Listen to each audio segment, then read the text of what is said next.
부모의 공경이라고 하는 것은 하나님의 말씀을 떠나서 이건 상식이고 그리고 세계 인류의 보편적인 양심입니다.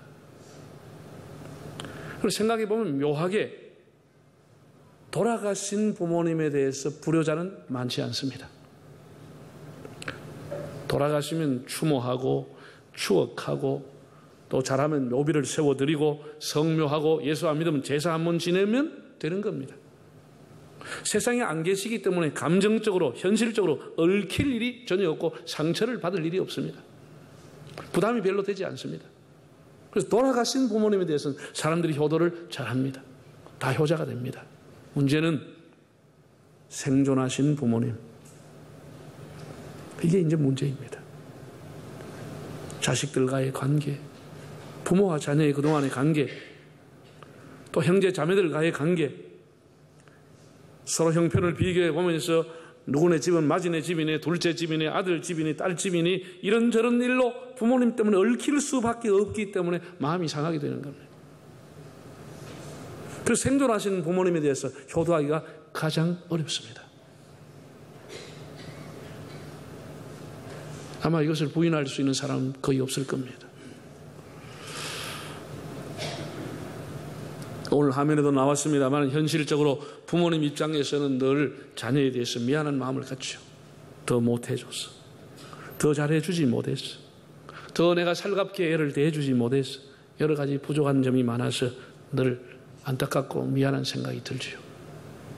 그러나 벌써 둥지를 떠나서 다 장성했는데 어떻게 할 도리도 없고 이제 힘도 없고 또 자녀들 입장에서는 어떻죠? 사랑해 주시고 아껴 주시고 키워 주셨는데 늘 기대에 못 미쳐서 죄송하고 더 잘해 줄 수도 있는데 이 핑계 저 핑계로 제대로 효도를 못하니 미안하고 피차 이런 마음을 갖고 살아가는 겁니다. 그래서 우리 부모님들도 자녀를 좀 이해를 하고 자녀들도 부모님의 마음을 이해하는 것이 필요하다고 봅니다. 정채봉 씨가 쓴 멀리 가는 향기라는 책에 이런 내용이 나옵니다. 어떤 집에 할머니, 그리고 아빠, 엄마, 그 아들, 국민학교 다니는 아들, 소년 4사람이 살고 있었습니다. 간혹 아빠, 엄마가 다투는데 소년이 들을까봐 작은 소리로 또 할머니가 들을까봐 조심스럽게 목소리를 낮추어서 다투는 소리가 들렸습니다. 그런데 날이 갈수록 점점 소리가 커지고 다투는 횟수가 많아지더니 결국은 그 다투는 내용을 할머니도 알게 되고 듣게 됐습니다. 내용은 이런 겁니다. 여보, 이제 어머님은 너무 비위생적이어서 제가 섬기기 어려워요.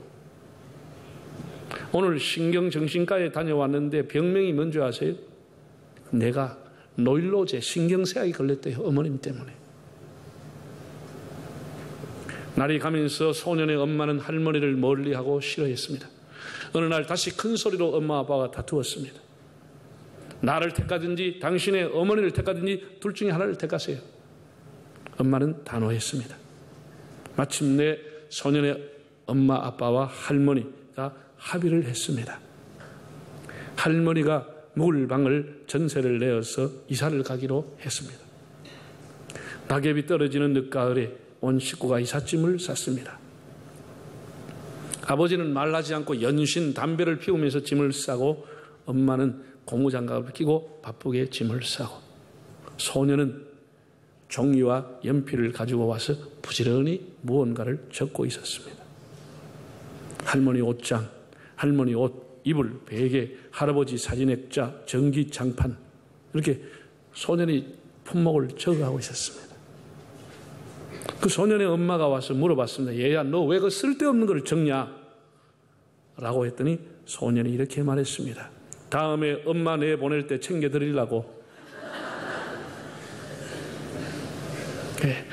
우리가 고려시대에 고려장이라고 하는 제도가 있어가지고 아들이 그 아들을 데리고 지게를 지고 어머니를 태워가지고 저 산에, 깊은 산에 그냥 두고 지게하고 버리고 오는데 그 손자가 아들이 다시 가서 지게를 가지고 오는 거예요.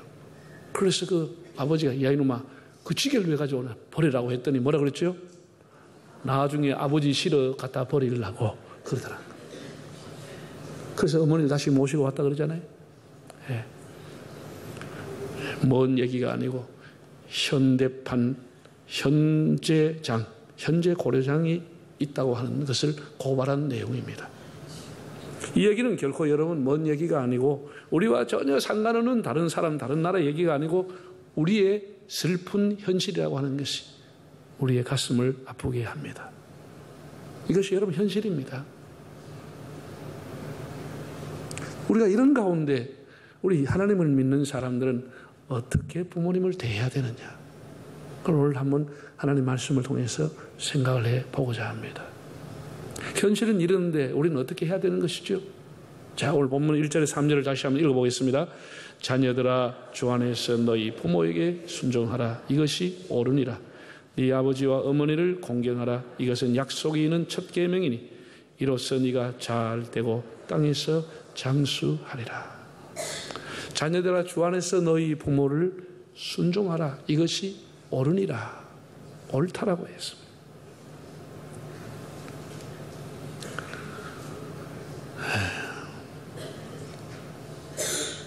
부모에게 순종하라고 가르치고 있습니다. 주 안에서. 우리가 일반적으로 한자를 가르쳐서 상형문자라 그러죠. 어떤 사물을 본을 떠서 제일 처음에 그림 문자를 만들고 그 그림 문자를 조금 발전시켜서 상형 문자를 만든 게 이집트의 글자 그리고 한자 이런 것이 상형 문자입니다. 그 그림을 가지고 출발했습니다. 그 모양과 비슷하게. 그러기 때문에 그 한자를 가만히 보면은 그 안에 뜻이 담겨져 있습니다. 자, 한번 볼까요? 우리가 부모라고 할 때 아비부자, 음이모자를 씁니다. 부자라고 하는 것은 도끼를 2개를 들고 있는 남자를 그려놓은 겁니다. 옛날에, 아주 옛날에는 도끼를 들고 있는 것은 남자를 상징하는 일하고 땀 흘리는 남자. 그래서 땀 흘려서 자기 가족을 부양하는 책임을 가지고 있는 사람을 아버지라고 불렀습니다. 아비부라고 불렀습니다. 반면에 계집여자가 2개 걸치게 해가지고 점이 2개 있는 것은 엄마라고 불렀는데 그 점 2개가 젖가슴으로 아이를 낳고 길러낸다고 하는 의미로 계집녀를 만든 겁니다. 아이를 기르는 것, 또 가정을 부양하는 책임, 이것이 부모라고 하는 한자의 뜻입니다. 그 다음 볼까요? 이것을 우리가 양친 혹은 친구 할 때 사용하는 어버이 친자 또 가까울 친자라고 사용한 단어입니다. 과거에 뭐 5일장이 있으면 5일장이 이렇게 아들이 늙으면 해가 져도 안 오니까 그 엄마가 멀리 동구 밖에 와서 멀리 아들이 오는가 바라보는 것이죠. 그래 설립자 나무 위에 서서 멀리 본다라고 해서 그걸 양친 할 때 어버이 친자를 사용합니다. 나무 위에 서서 멀리 자식을 기다리고 바라본다는 것이죠. 또 그 다음 한번 볼까요? 우리 효도라고 하는 효자, 저게 효자라고 하는 거. 효자라고 하는 것은 2가지가 합쳐져 있는데 하나는 늙을 노자, 아들 자자. 아들이 늙은 부모님을 업고 간다. 그걸 효도라. 이렇게 한자로 표현을 했습니다. 그래서 옛날 사람들은 이 글자의 뜻을 담아가지고 만들어 사용을 했기 때문에 그걸 잘 보면은 그 의미를 우리가 알게 되겠죠. 단순한 글자가 아니죠. 하나님께서 오늘 바울을 통해 가지고 너희 부모를 주 안에서 순종하라. 이것이 옳으니라. 옳다고 하는 것은 당연하다 혹은 마땅하다 이런 뜻입니다. 부모님을 너희 부모를 주 안에서 순종하는 것이 마땅하고 옳은 일이다. 당연한 일이다 라고 했습니다. 그런데 이 당연해지지 않는 것이 문제가 아니겠습니까? 예. 하나님께서 그것도 인간에 관한 계명을 첫 계명으로 부모를 섬기라고 준 것을 보면은 사람들이 옛날에도 불효자가 많았다고 하는 것을 의미하는 겁니다. 워낙 불효자가 많았으니까 첫 번째 인간에 준 계명으로 부모를 잘 공경하라. 이렇게 그것도 약속이 있다고 하는 말은 다른 말로 히브리 말로 보면은 약속을 붙여서 주는 계명이다. 그 약속을 붙여주는 게 뭐냐? 땅에서 잘 되고 장수하는까지 덤으로 붙여서 줄 테니까 지켜봐라. 이렇게 하나님이 명령을 하신 거죠. 워낙 불효자가 많으니까. 우리 조선시대 때 보면은 나라에서 아주 효도하는 사람 아주 상을 주고 큰 효도문을 세워주고 그렇게 했습니다. 왜 그러겠죠? 효도하는 사람이 별로 없으니까. 효도를 장려하려고 한 겁니다. 장려하려고. 다 효도할 것 같으면 나라에서 어떻게 상 줄 필요가 뭐 있겠습니까? 옛날에도 불효자가 많았고 지금도 불효자가 훨씬 많고 앞으로 갈수록 불효자가 훨 많습니다. 훨씬 많습니다. 이건 분명한 사실입니다. 분명한 사실. 죄송한 얘기지만 연세 많은 분들이 자녀들에게 효도를 받으려고 할 생각은 이제 시간이 갈수록 점점 접는 게 낫습니다. 할 사람 별로 없습니다. 시대가 그렇게 가고 있는 겁니다. 오히려 부모에게 대해서 섭섭한 감정을 가지고 어렸을 때 나를 때렸지, 어렸을 때 나 공부 안 시켰지, 어렸을 때 나 미워했지, 그래서 부모에 대한 반항심, 반감, 증오심을 가지고 나이가 많으면 부모를 구타하고 멸시하고 무시하는 일들이 점점 많아지고 있는 겁니다.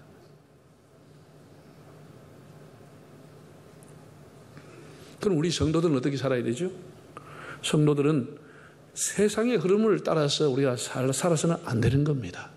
세상은 그렇게 나가지만 우리는 어떻게 해야 되느냐? 우리 살아가는 방법은 하나님을 믿는 백성은 하나님의 말씀이 우리의 기준입니다. 세상이 아무리 바뀌어도 우리는 하나님의 말씀을 기준으로 살아가. 하나님의 말씀은 내 발의 등이요 내 가는 길의 빛이라고 했어요. 그게 우리의 삶의 기준인 겁니다. 우리 그거를 따라가 살기를 힘을 쓰는 겁니다. 힘을 쓰는 겁니다. 여기 오늘 성경에 주 안에서 순종하라. 이것이 옳다라고 했습니다. 제가 전에도 이것을 해석을 하고 설명을 할 때 주 안에서라고 하는 것은 일반적으로 이렇게 해석합니다. 부르신 부모님이 야 교회 가지 마라. 예배드리러 하지 마라. 헌금하지 마라. 예수 믿는 사람 사귀지 마라. 이렇게 할 때는 주 안에서 하는 것이 아니기 때문에 그 말은 들을 필요가 없다라고 가르쳤습니다. 그건 틀린 말은 아니라고 봅니다. 그런데 그런 의미로 바울이 한 것은 아니라고 봅니다. 이 주 안에서라고 하는 말은 좀 더 쉽게 해석하면은 믿음으로, 말씀으로 그런 의미를 갖고 있습니다.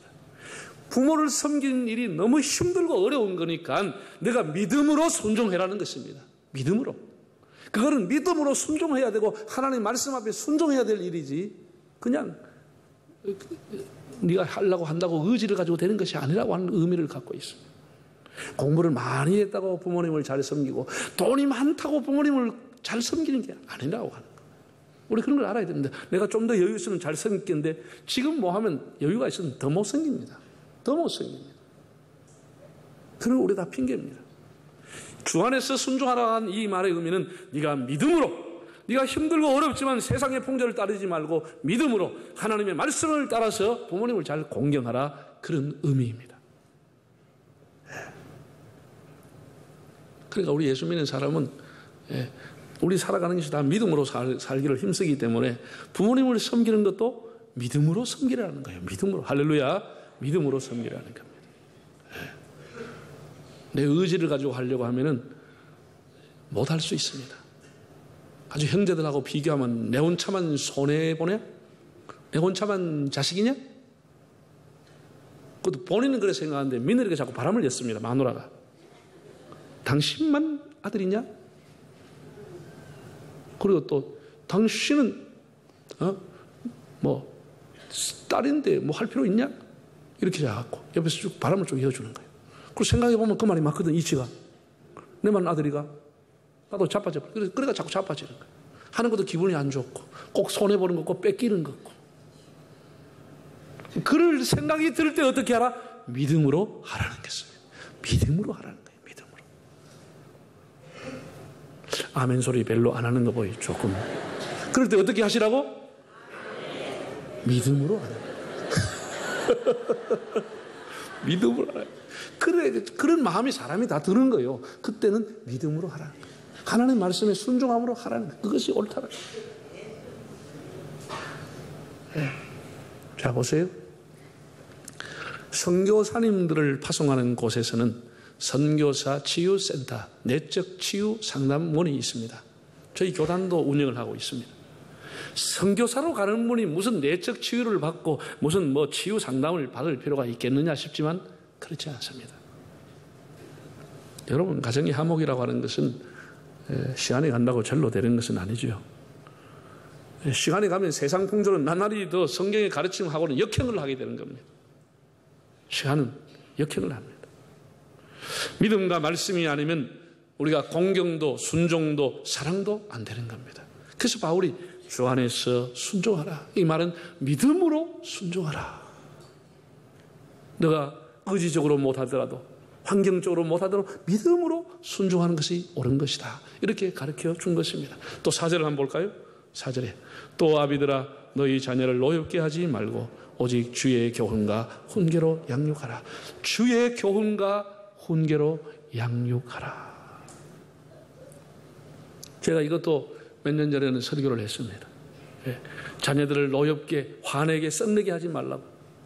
여러 친구들 보는 앞에서 아이의 인격을 모독하거나 여러 사람 보는 앞에서 아이를 무시하고 책망하는 일들을 하게 되면 아이의 마음속에 분노가 자라게 된다고. 그 아이도 인격자니까 그렇게 하지 말아라. 그런 의미로 제가 말씀을 드리고 주님의 말씀으로 교훈을 하라고 했습니다. 틀린 것은 아닙니다. 틀린 것은 아닌데 좀 더 설명을 드리면은 자녀들에게 주의 교훈과 훈계로 양육하라고 하는 의미가 뭐냐고 하면 이런 겁니다. 자녀들에게 정말 주님의 교훈, 주님의 교훈의 핵심이 뭡니까? 십자가의 도와 구원의 도와 구속의 도, 용서의 도를 제대로 가르치고 하나님과 동행하는 것을 제대로 양육하라는 것입니다. 우리는 아이들에게 많은 것을 주문하고 이걸 해라 저걸 해라 이걸 해야 된다 너를 위해서 뭘 하라 라고 하지만 주님의 십자가의 도를 가정에서 가르치고 있는가? 이게 이제 우리의 문제인 겁니다. 자꾸 다른 것을 가르치면서 아이를 분노하게 하고 아이를 화나게 하지 말고 하나님의 십자가의 구원을 가르쳐서 그 아이로 하여금 그 마음에 하나님을 섬기는 마음을 주라는 겁니다. 그것이 주님의 교훈과 훈계로 양육하는 일입니다. 우리는 아이들한테 주문을 굉장히 많이 하죠. 많은 주문서를 냈지만은 정말 하나님의 말씀대로 살아라는 주문서를 내본 적이 있는지요? 주님의 십자가의 구원의 감격을 가지고 살아라고 가르쳐 본 적은 있는지요? 그런 것이 없이 자꾸 주문하니까 아이가 분노심, 반항심, 증오심, 불효자가 되어버리는 것입니다. 우리 가정에 주님의 교훈을 제대로 가르치고 하면은 찬송의 소리가 있고 하나님이 기뻐하는 구원의 은총이 임하게 되고 자연스럽게 그 아이가 자라면서 부모님을 공경하게 되는 것입니다. 우리가 주 안에서 순종하고 믿음으로 순종하고 주님의 말씀과 십자가의 구원으로 자녀를 가르치고 양육하기를 바랍니다. 이것이 우리 가정이 화목하고 그것이 효도를 받는 길입니다. 그리고 우리 모든 부모님들이 자녀에게 정말 효의 본을 보이고 어른들을 공격하는 섬김의 본을 보여야 됩니다. 자녀에게 일방적으로 요구하고 가르치는 것이 아니고 우리가 행동으로 부모님을 잘 섬기고 어른들을 잘 공경하는 본을 모델을 보여줘야 합니다. 자, 오늘 한번 읽어볼까요? 디모데전서 5장 4절 만일 어떤 가부에게 자녀나 손자들이 있거든 그들로 먼저 자기 집에서 효를 행하게 하여 부모에게 보답하기를 배우게 하라. 이것이 하나님 앞에 받으실 만한 것이니라. 어떤 가부가 있어가지고 자녀와 손자를 기를 때 애비 없는 자식이라 소리를 듣지 않으려고 하면은 집에서 효하는 것을 배우게 하라는 거예요. 효도하는 걸 제대로 가르치라는 거예요. 등기 없고 배운 것이 없고 애비 없이 키운 자식이라는 소리 듣지 않으면은 집에서부터 먼저 집에서부터 효도하는 것을 가르치라는 거예요. 그걸 배우게 하라는 것이죠. 네? 얼마나 따끔한 교훈입니까? 우리가 남을 비판하고 남에 대해서 이렇게 저렇게 하지 말고 먼저 너의 집에서부터 효가 이루어지도록 하라고. 효의 덕행을 이어가라고.